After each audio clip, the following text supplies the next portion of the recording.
प्रिय आदिवासी नाच गान के प्रेमियों, इन दिनों सरहुल का मौसम है। चारों ओर सराय के फूल के साथ साथ अन्य विभिन्न प्रकार के फूलों का सुंदर नज़ारा मिलता है। क्यों ना हम सरहुल नाच गान के साथ साथ प्रकृति के गूढ़ रहस्यों एवं आदिवासी ईश शास्त्र ट्राइबल थियोलॉजी के आधार पर इसमें निहित सामाजिक और धार्मिक भावनाओं व आस्थाओं पर चिंतन करें। सरहुल महोत्सव को विभिन्न नामों से पुकारा जाता है, जैसे रंगीन फूलों का पर्व, प्रकृति का पर्व, धरती और प्रकृति के बीच शादी का पर्व, सराय फूल का पर्व और आदिवासी नया साल का पर्व। बसंत ऋतु के आगमन के साथ साथ प्रकृति में प्रजनन तथा अंकुरन की प्रक्रिया और प्रकृति में नयापन परिलक्षित होने लगती है। पुराने पत्ते गिरते और नए अंकुर पनपने लगते हैं। पेड़ पौधों में जैसे सराय, पलाश, सिमर, बेल, दूमर आदि में फूलों का आगमन होता है। दूसरी ओर मौसम व वातावरण या एटमॉस्फेयर में परिवर्तन होने से प्रकृति में बदलाव होता है। सूर्य के ताप से आबहवा में गर्मी, गर्मी से भाप, भाप से बादल और बादल से बारिश होती है। ये बारिश धरती को सींचती और धरती के उर्वरक शक्ति को उजागर एवं प्रस्फुटित करती है।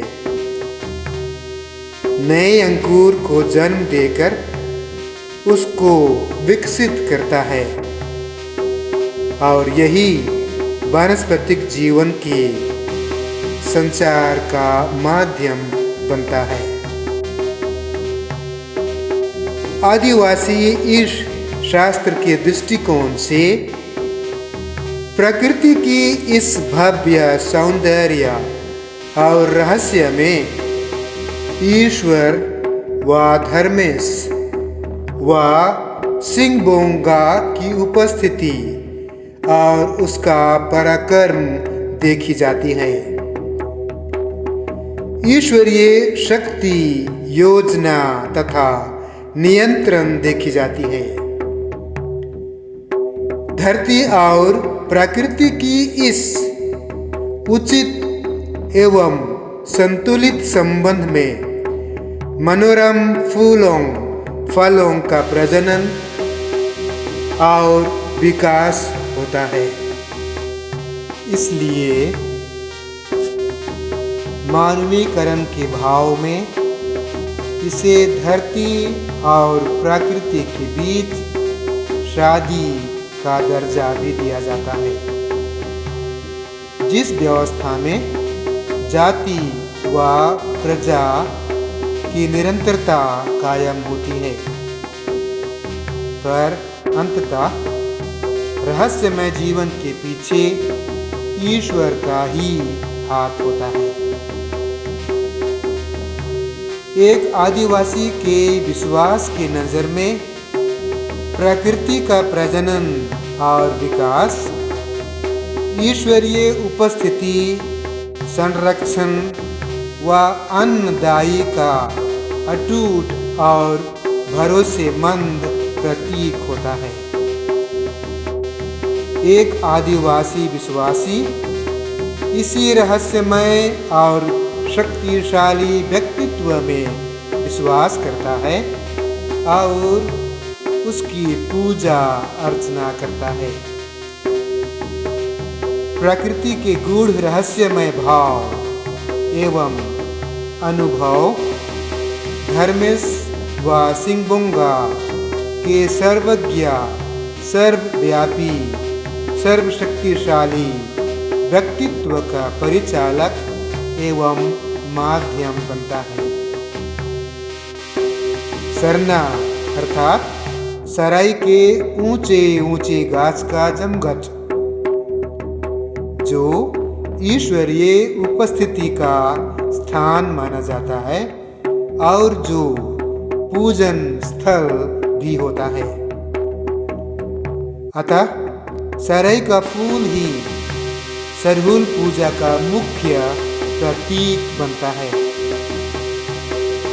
आदर और सम्मान के भाव में सरना को चला आयो अर्थात एक परोपकारी माँ का दर्जा भी दी जाती है। संक्षेपण के रूप में सरहुल पर्व प्रकृति की रहस्यमय सौंदर्य में ईश्वर की उपस्थिति, संरक्षण, अन्नदाता का आश्वासन देखी जाती है और उसकी पूजा अर्चना की जाती है। सचमुच नाच गान के साथ साथ इस शास्त्र के दृष्टिकोण से यह बहुत ही अनमोल और अतुल्य महोत्सव है।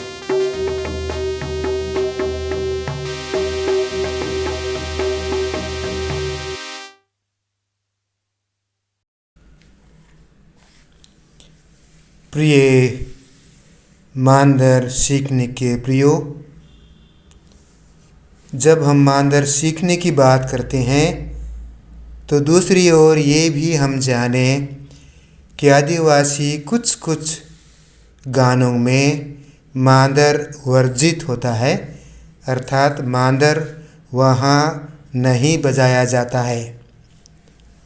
सरहुल के अवसर पर इसी तरह एक नाच है जिसका नाम खद्दी कहा जाता है, जहाँ मांदर नहीं बजाया जाता है।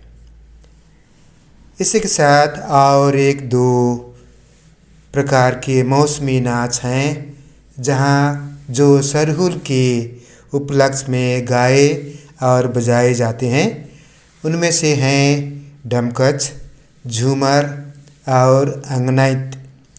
शायद समय मिलने पर ये मौसमी नाच गान भी अपलोड किए जाएंगे, लेकिन इस बार मैं खद्दी से संबंधित एक दो झलकें आप लोगों के लिए प्रस्तुत कर रहा हूँ।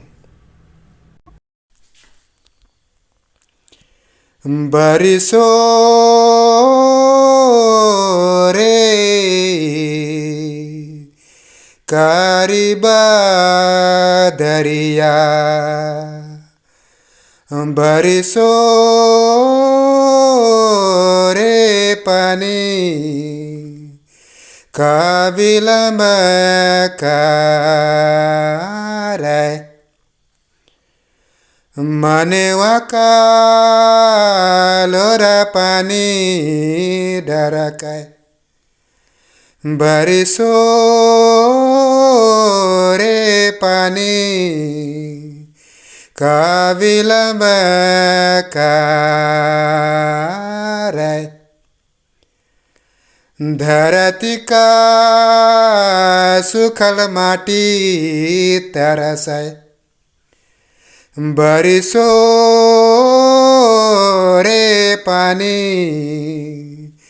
काबिलम कारे।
के छोड़ के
Iya, dia benar.